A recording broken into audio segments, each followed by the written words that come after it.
অবশেষে চরমোনাইকে নিয়ে সেই জল্পনা কল্পনা সন্দেহ সংশয় সত্য হলো।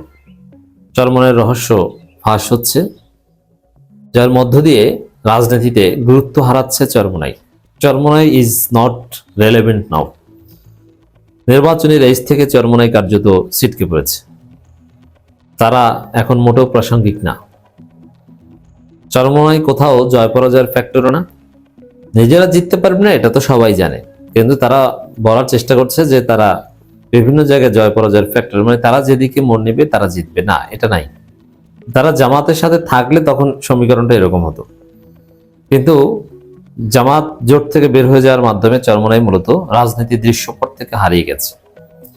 এখন চরমোনাই রাজনীতির লাইমলাইটে আসতে যাচ্ছে, তাদের প্রাসঙ্গিকতা যে হারিয়েছে এখানে প্রাসঙ্গিকতা ফিরে পেতে যাচ্ছে, যার ফলে স্বভাবসুলভভাবে সেই পুরনো আমলের যখন আওয়ামী লীগের দালালি করত তখন, বা যখন ভারতপন্থী ছিল বা ভারতের দালালি করত, যখন সাবেক স্বরাষ্ট্রমন্ত্রী আসাদুজ্জামান খান কামাল, সাবেক পররাষ্ট্রমন্ত্রী হাসান মাহমুদের সাথে ডলাডলির সম্পর্ক ছিল, সেই সম্পর্কের জায়গায়, সেই সম্পর্কের সময়ের যে চরিত্র, সেই চরিত্র আবার ফিরে আসছে। আমরা ভেবেছিলাম যে চরমোনাই আবার সেই পুরনো রূপে ফিরে যাবে। হ্যাঁ, সেই জল্পনা কল্পনা সত্য হলো। দেখেন, এখানে নির্বাচন হচ্ছে বাংলাদেশপন্থী ভার্সাস বাংলাদেশ বিরোধী চান্দাবাজ, কিন্তু চরমোনাই এখন নির্বাচনী প্রচারণায় লেগেছে জামাতের বিরুদ্ধে, মামুনুল হকদের বিরুদ্ধে, কওমি আলেম ওলামাদের বিরুদ্ধে, বাংলাদেশপন্থীদের বিরুদ্ধে। এভাবে চরমোনাইয়ের একটা দল তারা প্রচারণা চালাবে, তারা অন্যায়ের বিরুদ্ধে বলবে, ন্যায়ের পক্ষে বলবে, কিন্তু না, তারা বলছে জামাত মুনাফিক, জামাত বিশ্বাসঘাতক, জামাত বন্ধুর সাথে বেঈমানি করেছে। অথচ তারেক রহমান 10% চান্দাবাজ, ইন্টার পাস, এগুলো কিচ্ছু বলছে না। এগুলো বলতো যখন জামাতের সাথে ছিল তখন। তবে চরমোনাইয়ের এই রহস্যটা দেখেন, তারা জামাতের সাথে থাকলে ঠিক তখন চান্দাবাজ এগুলো বলতে পারে, কিন্তু এখন জামাতের সাথে নাই, এখন জামাত মুনাফিক, শুধু এইটা বলো। চরমোনাই যে মুনাফিক কয়েকদিনের মধ্যে দেখবেন, আমি চ্যালেঞ্জ দিচ্ছি। কি চ্যালেঞ্জ? যেমন তারা এখন জামাতকে মুনাফিক বলছে কোন দৃষ্টিভঙ্গিতে? যে জামাত শরিয়া আইন চায় না, শরিয়া আইন থেকে বিচ্যুত হয়েছে জামাতের, আর চরমোনাই শরিয়া আইন চায়। এই যে ধান্দাবাজিটা চরমোনাই, এটা কয়েকদিনের মধ্যে একদম ফাইনালাইজড হয়ে যাবে। কিভাবে? বাস্তব কথা হচ্ছে যে জামাত যেভাবে বা যতটুকু শরিয়া আইন চায়, চরমোনাই ওইভাবে অতটুকুই চায়, কোনো পার্থক্য নেই। নির্বাচনের মাধ্যমে ক্ষমতা আসলেই আমরা শরিয়া আইন কায়েম করবো, কথা জামাতও বলে না, চরমোনাই বলে না।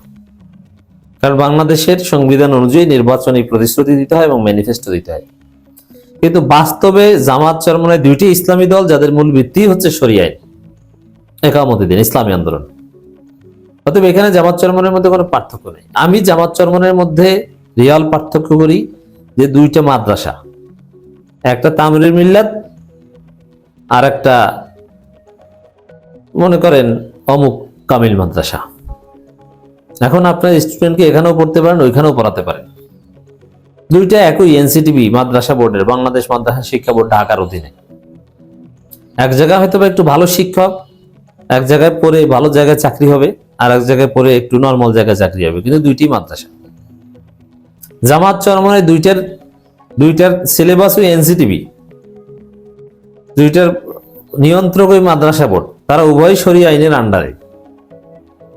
এমনকি দুইজনের যে সিস্টেম, নির্বাচনী প্রতিশ্রুতি কি দিবে ওটাও বাংলাদেশের সংবিধান অনুযায়ী দিতে হবে। সেই জায়গায় চরমোনাই জাস্ট জামাতের কাছ থেকে 100 সিট না পেয়ে নানান অভিযোগ করছে। 100 সিট পেলে এই অভিযোগ একটাও থাকতো না। জোটের মিত্র থাকলে তখন কোনো অভিযোগই থাকতো না। জোটের মিত্র নেই বলে এসব অভিযোগ। কিন্তু চরমোনাই নিজেদের রূপ নিজেরা ফাঁস করে দিয়ে তারা আরো বেকায়দায় পড়ছে। কারণ এখনকার সময়, বর্তমান বাস্তবতায় চান্দাবাজের বিরুদ্ধে বলতে পারলে চরমোনাই কিছুটা প্রাসঙ্গিক থাকতো না, তা বলছে না, বলছে জামাতের বিরুদ্ধে। এখন দেখেন আল্লাহর রহমত যে জামাত চরমোনাইয়ের যে শূন্যস্থান এটা পূরণ করে ফেলেছে। কিভাবে? মামুনুল হকরা বা কওমি আলেম ওলামারা কিন্তু যায়নি চরমনের সাথে। চরমনে একলা, যদি একটা 10 দলীয় জোটের 11 দলীয় জোটের একটা দলকে নিয়ে যেতে পারতেন তাহলে যে কি ঘটাতো চরমনাই, মামুনুল হককে যদি সাথে নিতে পারতেন, না মামুনুল হককে সাথে নিতে পারেননি, কোনো আলেম ওলামা আপনাদের সাথে নাই। আচ্ছা চরমনাই এত ভালো, তাহলে কেউ তাদের সাথে নাই কেন? কোনো আলেম ওলামারা নাই কেন?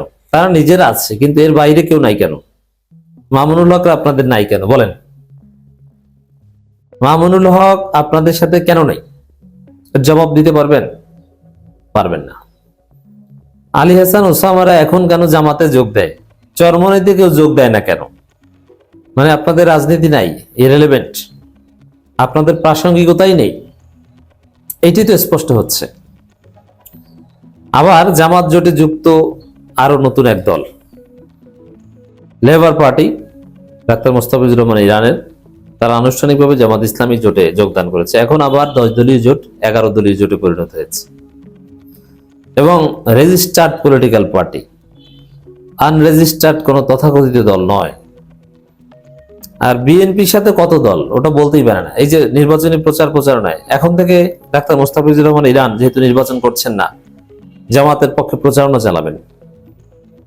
আর বিএনপির প্রচারণায় বিএনপি ছাড়া অন্য কাউকে স্টেজে দেখেন, কোন মিত্র কিছু করতে পারছে? মিত্রকে বিপ্লবী ওয়ার্কার্স পার্টি সাইফুল হক, এটা আবার কেনা?